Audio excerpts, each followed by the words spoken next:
Welcome to Facts TV News, where everything is true.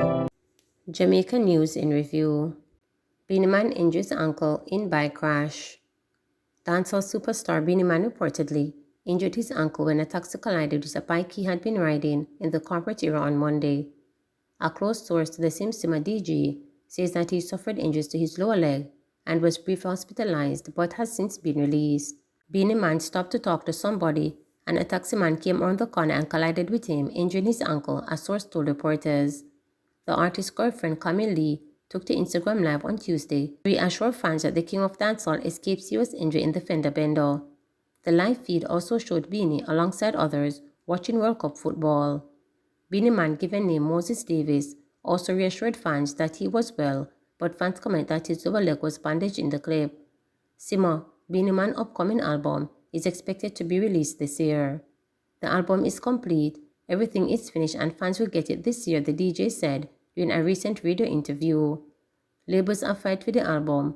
We are in the label battle right now, so we need to just choose which label we're going to work with and move from there. Beenie Man has been a bona fide hitmaker for almost 20 years, known from the international hit singles Girls Dem Sugar, Who Am I, King of the Dancehall, Dude and Romy. Ganja-laden car and a tow truck, police make unusual drug bust. Several men were detained Friday morning in connection with a ganja bust in Maypen, Clarendon. Members of the Area 3 Specialized Operations Unit intercepted a tow truck along the Maypen leg on Highway 2000, conveying a Toyota Probox motor car loaded with a large quantity of ganja. A senior investigator told reporters that the driver of the tow truck and men in the car have been arrested. Investigators are seeking to determine the weight and street value of the ganja. Men accused rape and robbery in St. Catherine still on the run. The St. Catherine North Police are searching for a group of men who escaped in Dragnet after allegedly committing acts of robbery, rape and abduction on Monday. Reports were that about 9:45 p.m., the four victims, two males and two females, were walking along the roadway in Mendes District in Point Hill in the parish when a grey Toyota Axio car drove up and stopped. As the four were about to pass the vehicle, an occupant started asking questions, during which four men reportedly came out of the nearby bushes. The men brandished guns and robbed the victims of cellular phones and an undetermined sum of cash, the police report. The attackers then told the males to run and forced the women inside the Axio and drove away. The women were allegedly beaten and forced to perform various sexual acts. The men subsequently drove away, leaving the victims in bushes. The police were alerted and a team responded and later intercepted the vehicle along the Barmain Road. However, the men escaped in bushes. The police have seized the car. UK's banks to see wage deal signed by other unions. The Union of Clerical, Administrative and Supervisory Employees (UKs) says its members should be allowed to see the wage agreement signed on Thursday by the other unions and the Minister of Finance. UK's President Vincent Morrison argues that if the other unions who are still on the fence were given access to the agreement, it would help with convincing them to sign. All I'm talking about here is transparency, and it shouldn't be difficult for the Government of Jamaica or Minister of Finance to relate the unions who have not yet signed off. Maybe the information that has been signed will go a far way in assisting the process, coming to a final conclusion, he reasoned while speaking to reporters on Friday. Mr. Morris said although members of UKs have not accepted the new compensation package, some of the benefits being awarded under the agreement would still apply to them. He explained that those benefits were agreed on in previous negotiations when the country was under a program with the International Monetary Fund. Following months of deliberations, the Ministry of Finance on Thursday disclosed that it had reached an agreement with a number of major public sector trade unions, including a majority of the unions in the Jamaica Confederation of Trade Unions. These unions represent more than 60,000 public sector employees. The ministry said between November 15 and November 17, 14 unions signed the wage deal under the restructured public sector compensation system. Shopkeeper killed in St. Anne. A shopkeeper in St. Anne is the latest murder victim in the parish. He has been identified as Zero Hepburn of Quarry in Stair Town. According to police reports, at about 1:40 p.m., Mr. Hepburn was at his shop, which is located at the entrance of his home. Shortly after, explosions were heard coming from the direction of the shop. Neighbors alerted the police, and Mr. Hepburn was discovered behind the shop, countered with what appeared to be gunshot wounds. No motive has yet been established for the killing of Mr. Hepburn. Politician's business Western Union rob of more than $1 million. A Western Union outlet and a shipping company owned by former Government Minister Ottilie Lawrence were broken into and robbed in St. Ann in the wee hours of Friday morning. Information reaching reporters is that more than $1.5 million was stolen from the Western Union and at least $20,000 taken from the former Member of Parliament's business. It is understood that the businesses are located in a store in Combs Plaza on Main Street in Monique. Police investigators have so far discovered that the robbery was carried out by 6 men, all masked and wearing gloves. Sources close to the investigations have revealed that the men gained access to the store after they cut open the grill gate at the entrance and then broke a glass door. The culprits reportedly cut open the steel door to the vault in the Western Union outlet and stole cash amounting to $1.6 million before taking the $20,000 from the shipping company. During the incident, the store's alarm system was triggered. A security firm was notified and the police called. Subsequent investigations reveal that the wires to the camera system or at the store were cut. In March 2010, a business operated by Lawrence in Monique was robbed of more than $1 million and several cellular phones. That business at the time housed a Western Union and a Digicel store.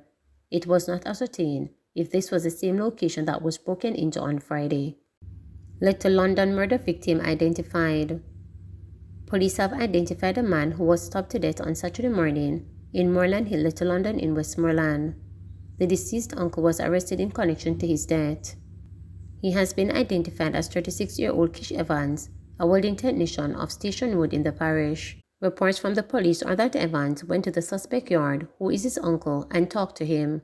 An argument is said to have developed between both men. In a bid to avoid the situation, Evans is said to have attempted to walk out of the yard situated at the top of the hill.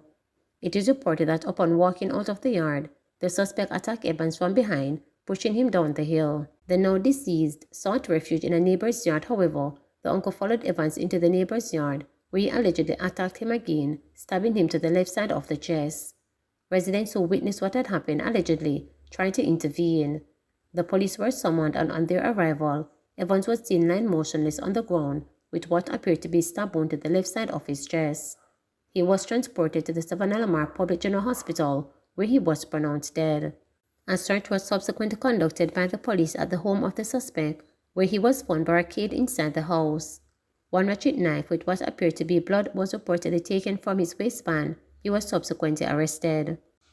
4 arrested in Firearm, seizure in Spanish Town. 4 people have been arrested in connection with the seizure of a firearm and several rounds of ammunition during a joint police military operation in the St. Catherine North Division on Sunday.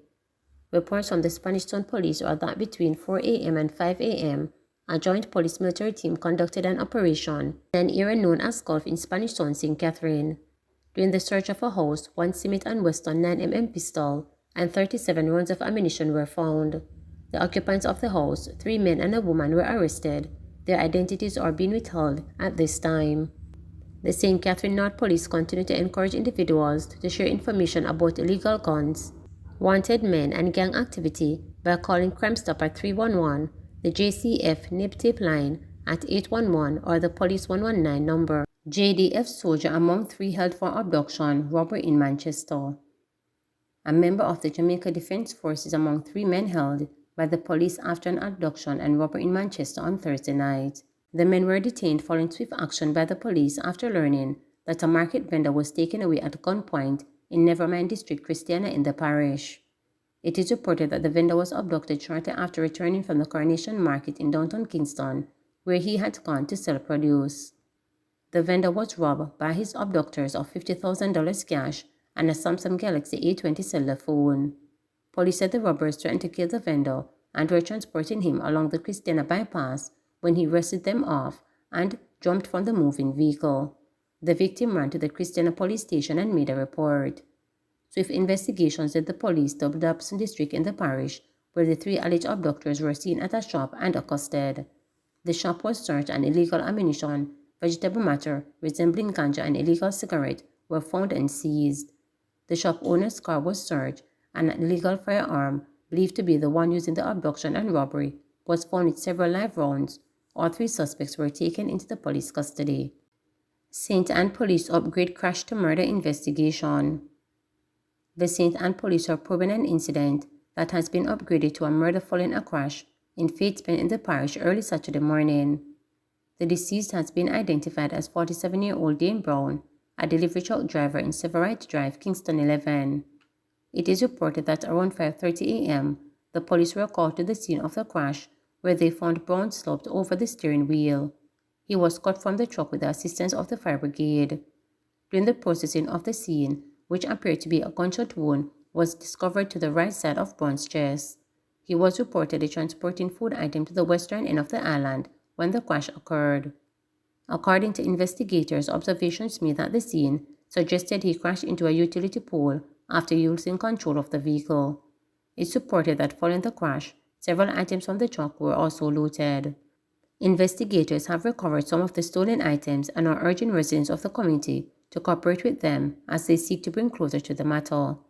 Anyone with information that can assist are being asked to contact the Munich Police at 876-973-0451, Crime Stop at 311, the Police 119 number or the nearest police station. Government committed to rebuilding country, says Prime Minister. Prime Minister Andrew Holness on Sunday said that his government is committed to rebuilding the country from the destruction of the decade of the 70s, which caused the greatest post-independence flight of talent and skill and enterprise from our shores. The recovery can look chaotic, but I want to assure you that the Jamaica Labour Party JLP is leading this transition and recovery. It will be done in an orderly, fair, equitable and efficient manner. A new Jamaica is emerging, a new political order is emerging, he told the 79th Annual Conference of the Jamaica Labour Party at the National Arena in St. Andrew. Holness said that despite the naysayers who seem bent on spreading a false narrative, the country is doing well with a robust economy and decreasing debt. In a speech littered with the usual musical inserts, blaring horns, bell ringing and loud cheers, Holness told supporters that the Jamaican economy is fiscally sound, with no new taxes imposed on Jamaicans since the JLP was elected to office in 2016. Our economy is still reporting growth even after the disruption of production because of COVID, he announced. Holness further said that the national debt is going down and that Jamaica is the only country in the region which has accomplished the feat after COVID-19. It means we have more financial space to spend on the people of the country, he said. Holness further noted that unemployment rate is the lowest it has been in the country's history. Pointing to the brain drain of the 70s, the Prime Minister said, I look forward to ushering into a new era where Jamaicans overseas will choose to return to Jamaica to make their investment in Jamaica. Our objective is to fulfill Vision 2030, and I believe it will happen in my lifetime and your lifetime that Jamaica will become the place where you choose to live, work, raise your family, do business, and retire in paradise. Jamaica would be the place of choice, he stressed. He noted that while conditions are not perfect now, this realization is already happening, with Jamaicans overseas investing in the country. There are many Jamaicans buying their second homes in Jamaica, and there are many Jamaicans overseas who are investing in our stock market, so it is happening. We want it to happen on a much larger scale, where talents and the skills that left us in the 70s can come back to Jamaica and feel safe, feel secure, feel a part of the society, so that they can contribute to further building the Jamaica we love, he said to Lord Chairs. In the meantime, Holness said the focus of the JLP administration remains the working class masses of the country, noting that the mission is to lift people out of poverty, to lift people up, to improve quality of life, to create opportunities, to create prosperity. We want to move people out of the working class and into the middle classes of the country. He said that the JLP-led government seeks to provide employment for all ambitious Jamaicans, pointing out that the administration has created more jobs than ever in the history of Jamaica. He said the government also believes in putting more money through income into the hands of Jamaicans, which is why the income tax threshold was raised to 1.5 million and general consumption tax was reduced by 1.5%. He said it is also for this reason that the administration decided to undertake a comprehensive compensation review for the public service. It is an unprecedented realignment of remuneration for the public sector, but this is part of our philosophy for looking out for the working class, for giving them more income in their hands so that they can determine how to spend it, he said. Please remember to subscribe, like, share,